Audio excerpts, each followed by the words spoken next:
ቅዱስ ጊዮርጊስ እሁድ ይነሳል። የሜድሮክ ድንገተኛ ውሳኔና የማይጠበቀው እንግዳ። ቦታው አድዋ 00 የስብሰባ ማዕከል ነው። ቀኑ የፊታችን እሁድ። ለዘመናት በፍርድ ቤት ክስ በገንዘብ እጥረትና ላለመውረድ በመጫወት ስቃይ ውስጥ የነበረው አንጋፋው ቅዱስ ጊዮርጊስ የታሪካዊ ትንሣኤውን ጉዞ እሁድ ዕለት ይጀምራል። በዕለቱ ለመግባት መታወቂያ አይጠየቅም። የሚያስፈልገው ማሊያ ብቻ ነው። ዛሬ ከማሊያው ባሻገር የጊዮርጊሳውያንን ታላቅ የምሥራችና በምስጢር የተያያዘውን ድንገተኛ እንግዳ ማንነት እንፈትሻለን። ሰላም ጤና ያስጥልን። መልአኩ ወልደ ሰንበት ነኝ። ቻናላችንን ሰብስክራይብ በማድረግ ቤተሰብ ይሁኑ። ዛሬ ይዤላችሁ የመጣሁት መረጃ የኢትዮጵያ እግር ኳስ አባት ስለሆነው ቅዱስ ጊዮርጊስ ነው። በክለቡ አሁን ሰላማዊ የአየር መንፈስ ጀምሯል። ውጤትም ገንዘብም እየተመለሰ ነው። እሁድ ዕለት ግን ምን ይፈጠራል? አብራችሁን ቆዩ።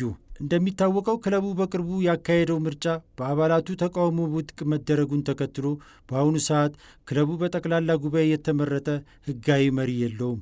እሁድ በሚደረገው ታሪካዊ ጉባኤ ግን ለ4 ወራት የሚቆይ 9 አባላት ያሉት የሽግግር ኮሚቴ ይፋ ይሆናል። የዚህ ኮሚቴ ሥራ 3 ዋና ዋና ነጥቦችና ሌሎች ላይ ትኩረቱን ያደርጋል። መተዳደሪያ ደንቡን ማሻሻል፣ የኦዲት ሁኔታን መፈተሽና አዲስ ቦርድ የሚያስመርጥበትን መንገድ ማመቻቸት እንዲሁም ሌሎች ተያያዥ የሆኑ የተገደቡ የማኅበሩን ሥራዎች ማከናወን እንደሚሆን ታማኝ የክለቡ ምንጮች ለብስራት ሬዲዮና ቴሌቪዥን ዝግጅት ክፍል ገልጸዋል። ክለቡ ዘንድሮ 9ኛ ዓመቱን በተለያዩ ውዝግቦች ሳቢያ ሳይደሰትበት ቆይቷል። ነገር ግን አዘጋጅ ኮሚቴው ጉባኤውን በአድዋ 00 አዳራሽ ያደረገው ያለ ምክንያት አይደለም። ይህ ቦታ ቅዱስ ጊዮርጊስ የተመሠረተበት ታሪካዊ ምድር ነው። ታሪክና ቦታ ሲገጣጠምም እንዲህ ነው።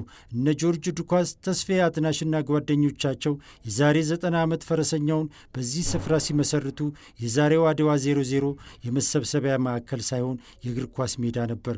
ፈረሰኞቹ ያኔም ዛሬም ቡድናቸውን በሞራልና በሐሳብ ሊደግፉ በታሪካዊ ስፍራ እሁድ ይሰባሰባሉ። እናም የእሁዱ ጉባኤ በአድዋ 00 የመደረጉ ምክንያት ይህ ነው። በዚህ ዕለት ለመገኘት አዘጋጆቹ መታወቂያ አታምጡ፣ ማሊያ ብቻ ልበሱ ብለዋል። መላው ደጋፊ በፍቅርና በአንድነት እንዲገኝም አዘጋጆቹ ጥሪ አቅርበዋል። አሁን ወደ ትልቁ የምሥራች እንሂድ። ለዘመናት ተጥሎ የቆየው የቅዱስ ጊዮርጊስ ዋና ስቴዲየምና የልምምድ ሜዳ ጉዳይ እሁድ ዕለት እልባት ያገኛል ተብሏል። ቀደም ሲል በደጋፊውና በሜድሮክ ባለንብረት ሼህ መሐመድ አሊ አላሙዲን በ20/80 መዋጮ ይገነባል የተባለው ስታዲየም እውን ሳይሆን ዘመናት ማስቆጠሩ ይታወቃል። አሁን ግን ታማኝ ምንጮቻችን እንደነገሩን ሜድሮክ ኢትዮጵያ የስታዲየሙን ግንባታ የራሱ ፕሮጀክት አካል በማድረግ በራሱ ወጪ ሊገነባ መወሰኑን ነው። ይህንን ታላቅ ዜና የድርጅቱ ሥራ አስፈጻሚ አቶ ጀማል አህመድ እሁድ ዕለት ለደጋፊው ያበስራሉ ተብሎ እንደሚጠበቅ ሰምተናል። የዕለቱ ሌላ አንድ ሰርፕራይዝ እንዳለም ከታማኝ ምንጮቻችን ያገኘነው መረጃ ይጠቁማል። በዕለቱ የሚገኘውና ማንም የማይጠብቀው ድንገተኛ እንግዳ በሥነ ሥርዓቱ ላይ እንደሚገኝ ሰምተናል። ይህ እንግዳ ማን ነው? ለምንስ ይገኛል? የሚለው ግን እሁድ የሚመለስ ትልቅ ጥያቄ ነው። ጊዮርጊሳውያን አሁን ከጭንቀት ወደ ምስራች እየተሸጋገሩ ነው። እናንተስ የስታዲየሙ በሜድሮክ ሙሉ ውጪ መገንባት ለክለቡ ምን አይነት ትርጉም አለው ብላችሁ ታስባላችሁ? ያ ምስጢራዊ እንግዳስ ማን ሊሆን ይችላል? ግምታችሁን ኮሜንት ላይ አስቀምጡልኝ። ቪዲዮውን ላይክና ሼር ማድረጋችሁን አትርሱ። መልአኩ ወልደ ሰንበት ነበርኩ። መልካሙን ሁሉ ለእናንተ ይሆን ዘንድ ተመኘው።